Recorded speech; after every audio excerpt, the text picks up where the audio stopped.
Assalamualaikum warahmatullahi wabarakatuh. Halo siswa kelas 2. Bagaimana kabar kalian untuk minggu ini? Semuanya sehat kan? Alhamdulillah. Sudah hafal untuk bacaan-bacaan sholatnya? Yang kemarin ada materinya itu? Sedikit-sedikit sudah hafal ya. Alhamdulillah kalau sudah hafal semua bacaan sholat. Karena pada kali ini kita melanjutkan pelajaran yang kemarin, yaitu ayo kita sholat untuk bagian yang ketiga. Bagian yang ketiga ini nanti kita akan membahas tentang gerakan sholat. Kalau di bagian 2 kemarin ada bacaan sholat, di bagian 3 ini ada gerakan sholat. Setelah nanti kalian memahami gerakan sholat, maka kalian sudah bisa sholat dan harus dipraktekkan sholatnya. Oke ya, langsung saja kita mulai tentang gerakan sholat. Yang pertama, gerakan sholat adalah berdiri tegak. Bagaimana itu tata caranya berdiri tegak? Yaitu berdiri dengan menghadap kiblat sambil berniat mengerjakan sholat. Jadi kalian berdiri menghadapnya ke kiblat. Kiblat itu ke barat agak ke utara kalau dari Indonesia. Dan sambil niat mengerjakan sholat. Tinggal sholatnya apa? Kalau sholatnya zuhur ya niat sholat zuhur yang kemarin sudah kita bahas itu. Kemudian ini adalah contohnya. Jadi berdiri tegak, kemudian tangannya itu berada di samping ya, tanpa bergerak-gerak, dan pandangan ini menghadap ke tempat sujud. Itu adalah berdiri tegak.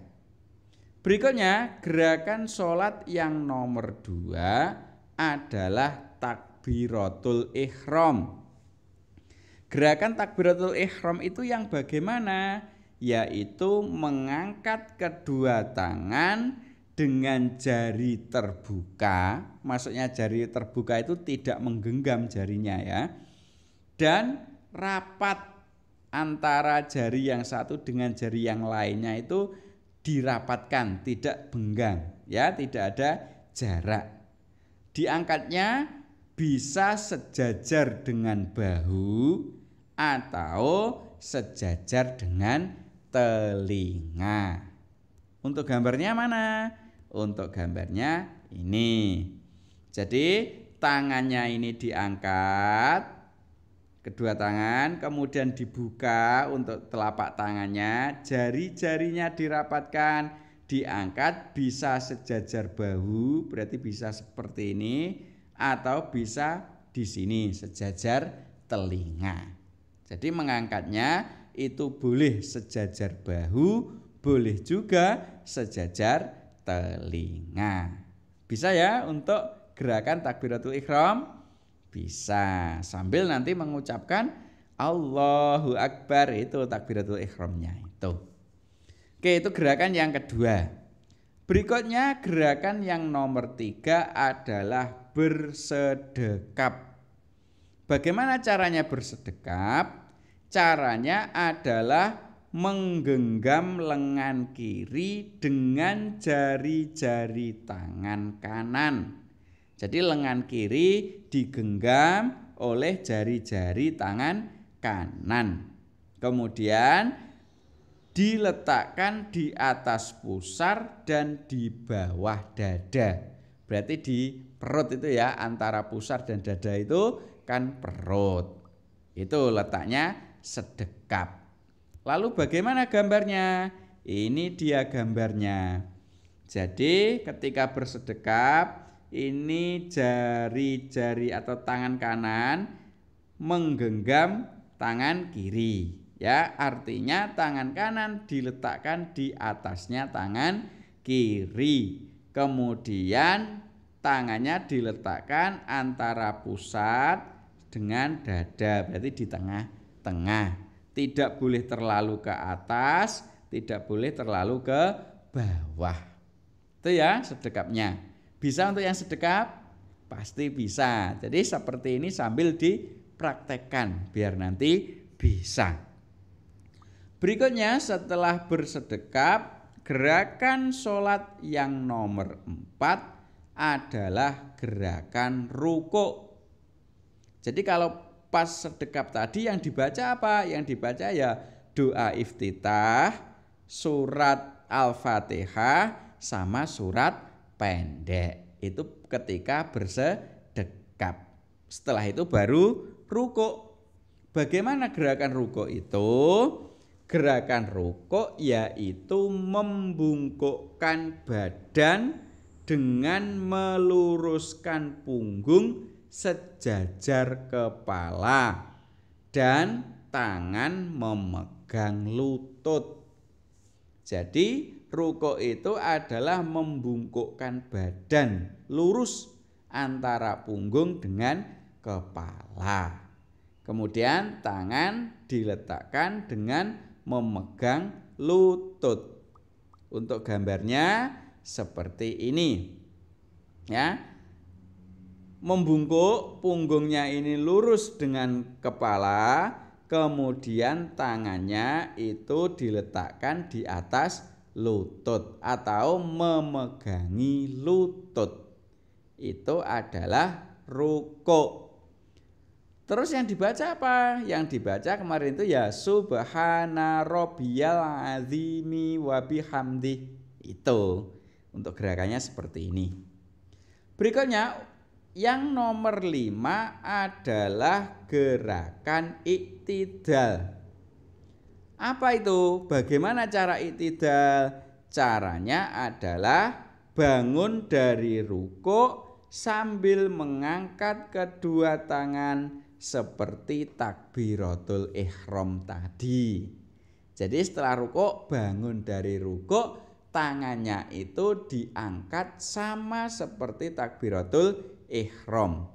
Itu namanya gerakan iktidal sambil membaca Rabbana lakal hamdu dan seterusnya yang kemarin sudah kita pelajari.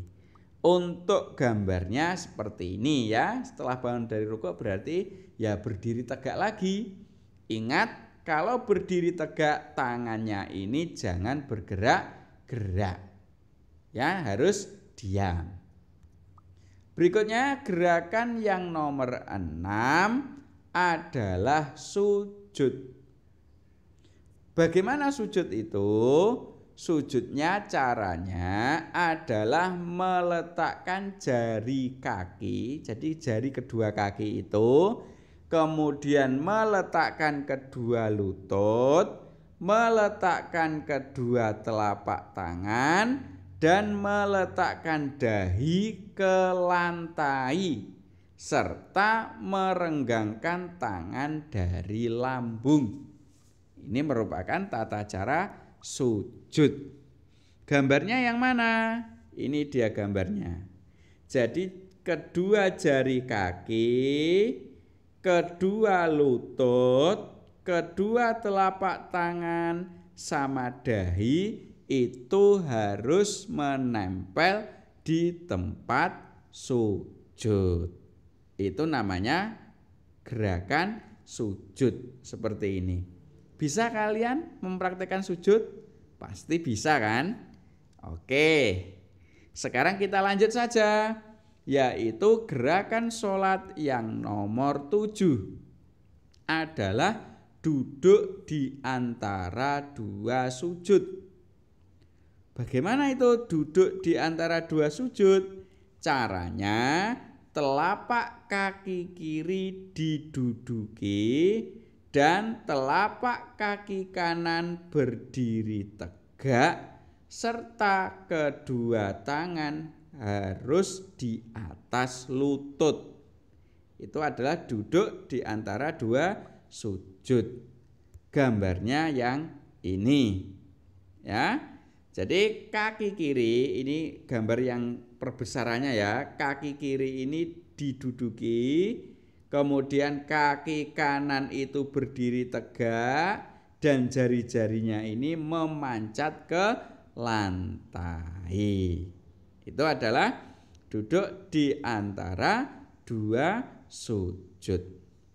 Setelah itu yang nomor 8 adalah duduk tasyahud awal. Bagaimana duduk tasyahud awal itu? Duduk tasyahud awal itu sama dengan duduk di antara dua sujud. Jadi dudukannya sama, kaki kiri diduduki, kemudian kaki kanan berdiri tegak dengan jari-jari kaki memancat ke tempat sholat itu. Dan ditambah jari telunjuk kanan menunjukkan ke arah kiblat. Itu untuk tambahannya. Oke ya. Berikutnya gerakan sholat yang nomor 9 adalah duduk tasyahud awal. Duduk tasyahud awal, gambarnya duduk tasyahud awal itu adalah seperti ini. Jadi sama seperti duduk di antara dua sujud, kakinya ditambah nanti tangan atau jari telunjuknya itu menunjuk ke arah kiblat. Itu adalah gambar dari duduk tasyahud awal. Berikutnya yang nomor 9, gerakan sholat adalah duduk tasyahud akhir. Bagaimana? Apakah sama dengan duduk tasyahud awal? Tidak. Duduk tasyahud akhir itu telapak kaki kiri dijulurkan di bawah kaki kanan. Ini bedanya. Kalau duduk tahiyat awal tadi itu telapak kaki kiri diduduki, tapi kalau duduk tasyahud akhir ini telapak kaki kiri dijulurkan di bawah telapak kaki kanan.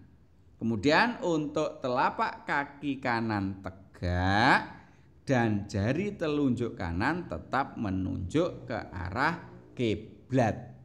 Perbedaannya dari yang duduk tasyahud akhir, duduk tasyahud awal ya hanya kaki kirinya.